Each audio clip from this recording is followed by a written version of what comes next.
Olá pessoal, tudo bem?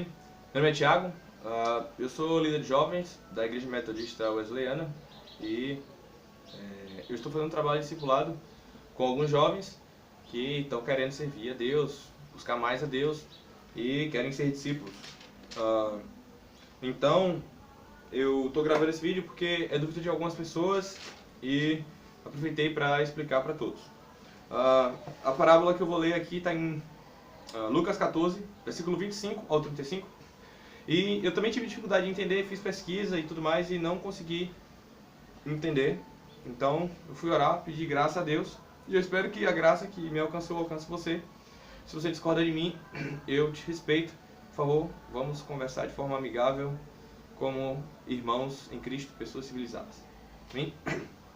Então, versículo 25 em diante diz: uma grande multidão o acompanhava e ele, voltando-se na direção dela, disse: se alguém vier a mim e amar pai, mãe, mulher e filhos, irmãos e irmãs, e até a própria vida mais do que a mim, não pode ser meu discípulo. Quem não leva a sua cruz e não me segue, não pode ser meu discípulo. Então aqui ele está falando da condição para ser discípulo, e até aqui eu acho que todo mundo entende muito bem o que ele quis dizer. E aí no versículo 28 é que começa a confusão. Quem não leva a sua cruz e não me segue, não pode ser meu discípulo. O 27. E o 28 diz: pois qual de vós, querendo construir uma torre, não se senta primeiro para calcular as despesas, para ver se tem como acabá-la? Para não acontecer que, depois de haver posto os alicerces, e não a podendo acabar, todos os que a virem comecem a zombar dele, dizendo: este homem começou uma construção e não conseguiu terminá-la. Ou qual é o rei que, antes de entrar em guerra contra outro rei, não se senta primeiro para calcular se com 10.000 pode ir de encontro ao que vem contra ele com 20.000? Mas pelo contrário, enquanto o outro ainda está longe, manda emissários e pede condições de paz. Assim, todo aquele dentre vós que não renuncia a tudo quanto possui, não pode ser meu discípulo. O sal é bom, mas se ele se tornar insípido, com o que há de lhe restaurar o sabor? Não serve nem para a terra e nem para o adubo, mas é jogado fora. Quem tem ouvidos para ouvir, que ouça.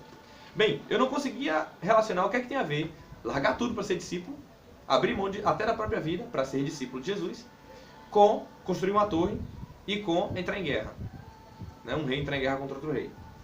E pior ainda, e com ser sal. E o sal perdeu o sabor e tal. Não tinha conseguido entender nada disso. Pesquisei e nenhum vídeo me explicou assim, não conseguiu criar uma relação lógica entre essas três situações. E orando, Deus me deu graça e eu entendi o seguinte: que se a condição para ser discípulo é ser alguém que está totalmente disposto a renunciar a tudo, abrir mão de tudo, o que é que Jesus está propondo? Que na hora que ele vai construir a torre, assim como nós quando queremos fazer qualquer coisa, né, a gente primeiro calcula para ver se tem condição de ir até o fim para acabar, quando você tem um projeto sério para levar adiante. Jesus também, o projeto dele é o reino de Deus, e nós é que somos as ferramentas e não os construtores. Então ele quer ver se as pessoas que ele tem à disposição estão dispostas a levar essa obra até o fim, não vão largar no meio do caminho.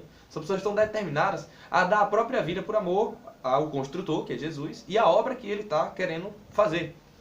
Porque se ele dependesse somente da nossa boa vontade e nós desistíssemos no meio do caminho, ele seria envergonhado.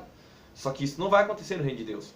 Se você tentar fazer isso nas suas obras, no seu dia a dia, você não tiver recurso para acabar, você pode acabar sendo envergonhado. As pessoas podem ficar zombando de você porque você não conseguiu levar até o fim. Mas no reino de Deus não é assim. E vamos para a próxima parábola, depois eu explico por que no reino de Deus não é assim. Na parte do rei que vai entrar em guerra contra outro rei, mas só que ele só tem 10.000 e vai lutar contra 20.000. Então, no reino de Deus, a maioria das vezes, os escolhidos de Deus estão em minoria numérica, né? Estão em desvantagem numérica, mas eles vão confiando de que Deus os dará a vitória. Por exemplo, Davi contra Golias. Era um jovem, um rapaz, contra um gigante, experiente em guerra e etc. E Davi não ia confiando na sua força, ele ia confiando no Deus que ele servia, tanto que ele fala: quem é esse que ousa se levantar contra o exército do Deus vivo? Né? Contra o Deus vivo. Então, Davi estava confiando em Deus e não na sua própria força ou na sua capacidade de vencer um homem daquela estatura e daquele porte como alguém experiente de guerra. Mesma coisa de Gideão, eu acho que aí no caso, a história de Gideão é mais semelhante ao que a gente quer falar aqui. Porque primeiro ele mandou os covardes, os que estavam com medo de morrer, desistirem. Depois ele foi testar para ver quais eram os prudentes, né? Os que realmente estavam determinados. E aí depois que só sobraram 300, Ali aqueles 300 foram provados na sua determinação. Até que ponto eles eram fiéis e estavam dispostos a perder a vida. Porque quem vai com 300 somente contra um exército de milhares, com certeza está disposto a morrer, a perder a própria vida por amor àquela causa, àquela obra ou àquele líder.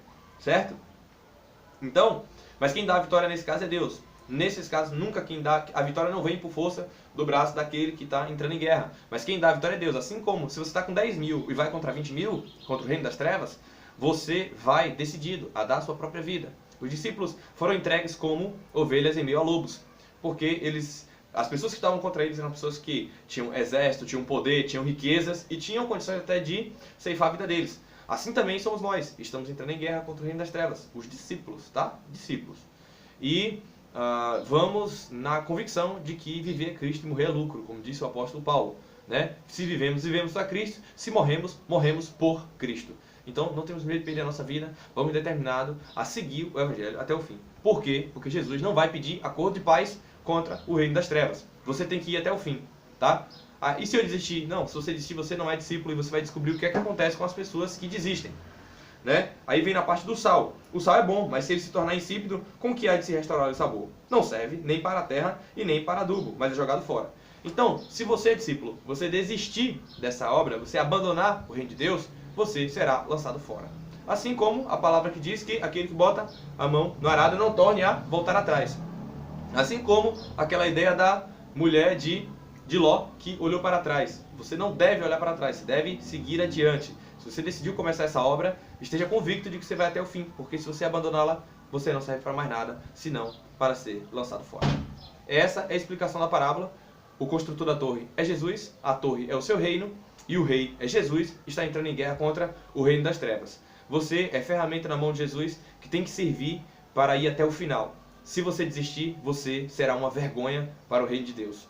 E Jesus não vai sair envergonhado, porque a obra dele não vai parar por sua causa. Ele não depende de você, mas ele está te dando o privilégio de servir a ele. É uma grande honra servir a esse Deus.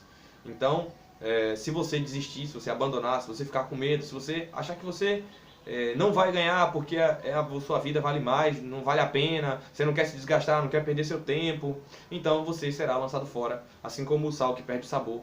Não serve para mais nada, você não serve para mais nada se você for esse tipo de pessoa. Agora, se você for como aqueles que Tiago fala, né, que quando for aprovado, você vai herdar a coroa da vida, e essa é a grande promessa de Cristo, que onde ele estiver nós estaremos, e no seu reino nós também estaremos, se nós perseverarmos até o fim. Deus te abençoe, espero que essa palavra tenha trazido luz para a sua vida, e graça, determinação para você seguir firme até o fim. Deus abençoe a todos, muito obrigado pela sua atenção até aqui.